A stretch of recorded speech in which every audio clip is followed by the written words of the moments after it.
what I wanted to speak about is the inspiration that I have had, and that I think most everybody here has traveled a long way to get here.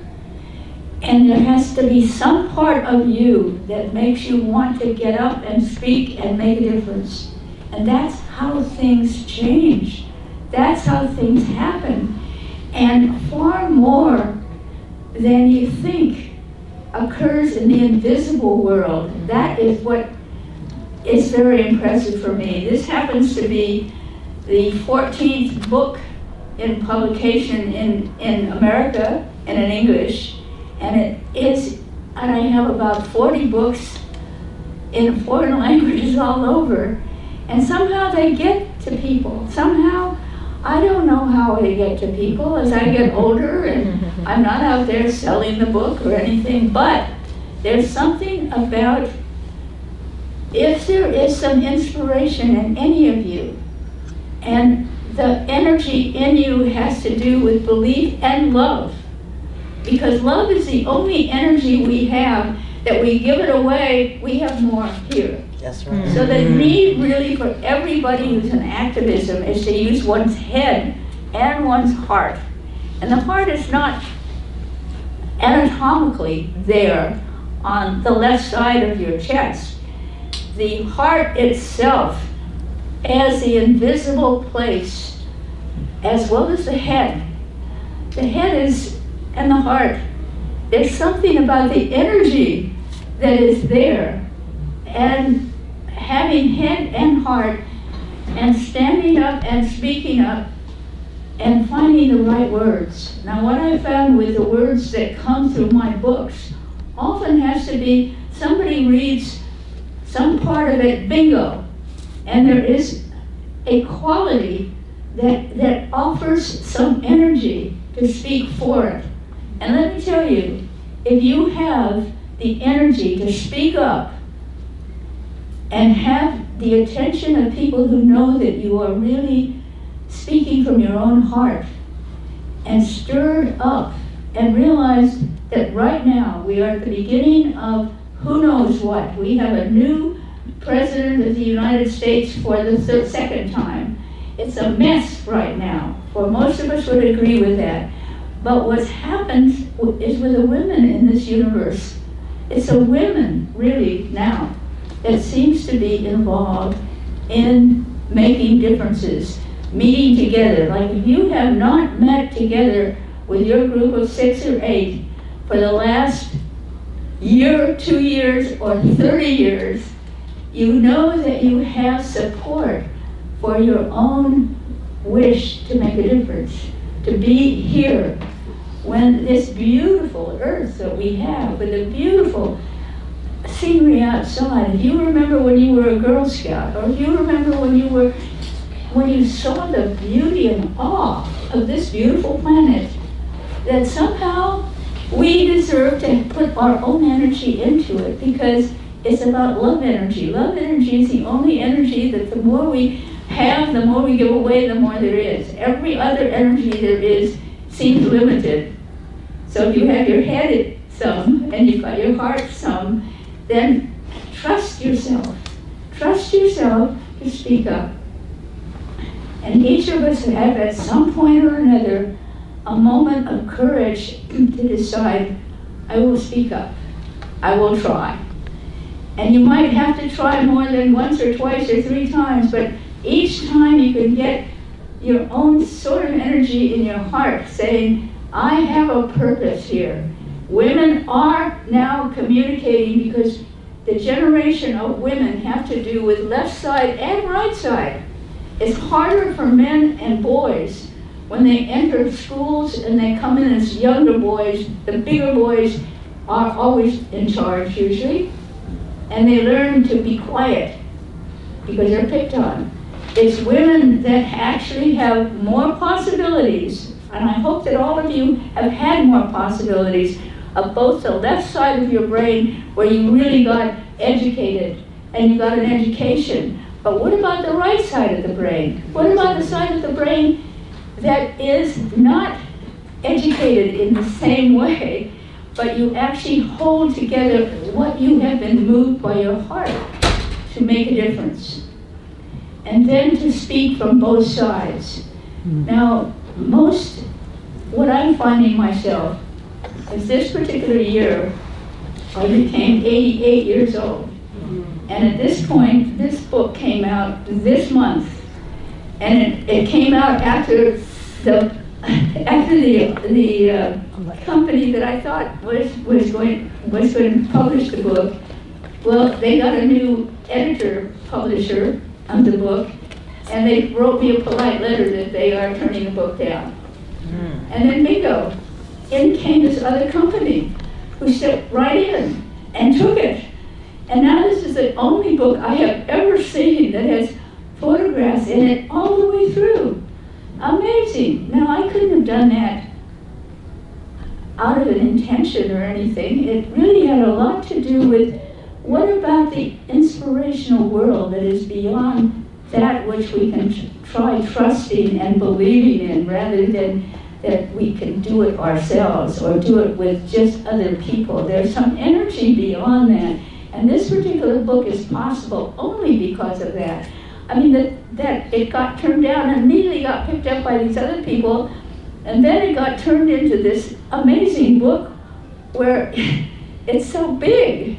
It'd be a thick book if it were just pure text. But there, at the end of each chapter, there are photographs. And it had a lot to do with Linda over there, who had to do with putting it together.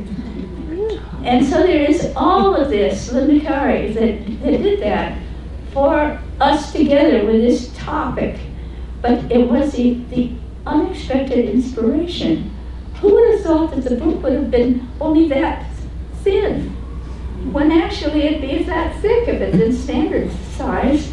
And then to see the photographs all through it. It's like, well, I don't know. You know, when you feel like you get energy and support from the invisible world, it's amazing. And as I got older, that has been true. I thought I was going to be a different kind of a doctor, but I remember when I was planning to be a different kind of a doctor that I actually found out when I went away that I had this inspiration in my heart to be a doctor, not in the way that I was going to be one, which was a mental one, particularly. And suddenly there's a sort of decision that one makes and thinks, well, I've got an inspiration, you know, but this is not exactly what I consider my major talent. But it came. So, okay, I'll take the basic studies so that if I apply for a particular specialty, I've actually got the basic kind of inspiration. Well, I ended up with that. So there's so many, if you think about times in which you may have had moments where you did not necessarily think that you would show up, be a speaker, be a writer, be a talker, be a whatever it is that you have become, and why did you come here? Why are we all here anyway? Might it be amazing that it is the women who get energized, form groups, like the groups that I have been in, now that I am 88 years old, almost all of them except one are on the other side. So up there, they're spirit guides more. So I have good friends on the other side, and I feel their energy, which is amazing. So, I don't know, I would just like you to consider and be in awe if you've had moments where you really expected that there's some energy called love, intelligence, and it enters you, and you get inspired to use what you have in this time that we have, and we don't know how much longer we have. So anyway, that's one of the whole ideas behind my sense of what I'm doing, in which I'm knowing that you get to a certain point where when you open your heart and you open your mind and you are able to receive, you then are challenged. But challenge is really a good thing. The more you get challenged, the more there that you grow. And if you remember that, I bet every woman in this group and one man in this group got inspired. Somehow, you're here. Of all places, what are you here in the middle of nowhere? Really. So, in my particular book, which is, it also amazingly came out this past week or so. So it got inspired this month, which is surprising. It's called Ever Widening Circles and Mystical Moments. Now, when I speak about mystical moments, I just mention them. I don't explain them. But there's ever widening circles about how people that you started with circles and then they moved and all through places otherwise than when you first met. If we now have all of these gadgets that we can do our groups on the TV sets. So I don't know, I think if you could think magically, like what I happen to do with this book is it's my entire story, beginning with World War II, being Japanese American and only being a kid, really, entering kindergarten, just on the edge of kindergarten, when suddenly Japan bombed Pearl Harbor, and everyone of Japanese descent, even though I was born here, my parents were born here, my mother was a doctor, my father was a businessman, and my grandparents had left Japan to come to America because they became Christians.